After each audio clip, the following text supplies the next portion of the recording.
Hello बच्चों, चलिए प्रश्न पढ़ते हैं। प्रश्न दिया है फसल सुधार के लिए ऐच्छिक सस्य विज्ञान गुण क्या है।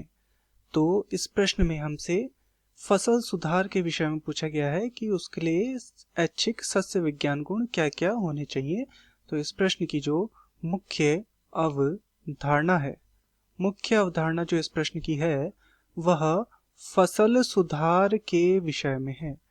फसल सुधार, तो फसल सुधार के लिए हमें ऐच्छिक सस्य विज्ञान गुण यहाँ पर बताने हैं। तो फसल सुधार अर्थात जब फसल में हमें क्या लाभ प्राप्त करना हो तो उसके लिए क्या क्या ऐच्छिक सस्य विज्ञान गुण होने चाहिए।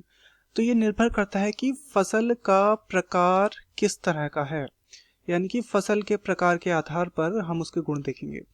तो पहले हम देखते हैं, यदि चारा वाली फसल है, जो कि पशुओं का जो चारा है, यदि उसे हमें उगाना है तो उसमें क्या गुण होने चाहिए।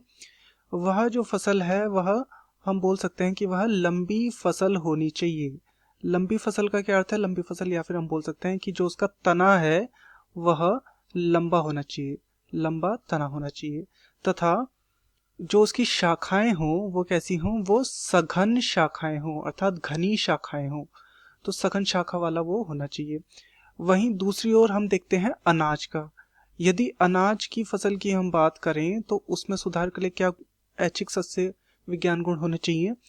तो अनाज का जो पौधा हो वह यदि बौना पौधा हो, यानी कि उसकी जो ऊंचाई है वह कम हो, बौना पौधा हो तो यह अच्छा रहेगा।